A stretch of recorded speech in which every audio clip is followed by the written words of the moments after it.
নমস্কাৰ বন্ধুসকল, আজি আমি গ্ৰহ নক্ষত্ৰই আমাৰ এই পৃথিৱীখনত বা আমাৰ শৰীৰত কেনে প্ৰভাৱ পেলায় সেই বিষয়ে আলোচনা কৰিম।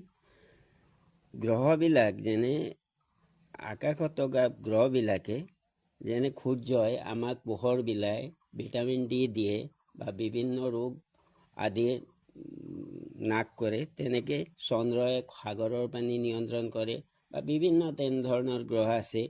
বৃহস্পতি, বুধ, শুক্ৰ, শনি এইবিলাক গ্ৰহে দৈনন্দিনভাৱে আমাৰ শৰীৰত বা জীৱনত প্ৰভাৱ পেলাই থাকে।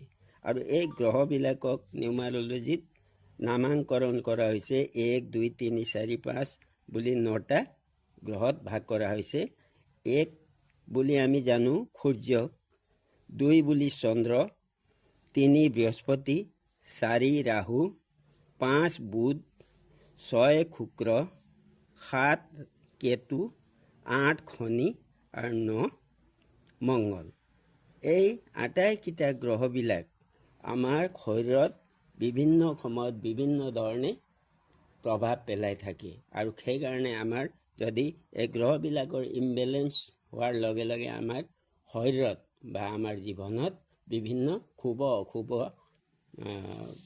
দিশবোৰ আহি পৰে বা শুভ অশুভ দশাবোৰ আহি পৰে। সেইকাৰণে নিউমাৰলজিত কিছুমান বিধি বিধান বা ৰিমেডি দেখুওৱা হৈছে। এইবিলাক আগৰ ভিডিঅ'ত ক'ম। আজিলৈ ইমানেই ক'লোঁ। গ্ৰহবিলাক কোন গ্ৰহ কি হয়, কোনটো নাম্বাৰৰ গ্ৰহ কোনটো হয়, আজি এইখিনিয়ে ক'লোঁ। আগলৈ নতুন এটা ভিডিঅ' অনাৰ আশাৰে ধন্যবাদ।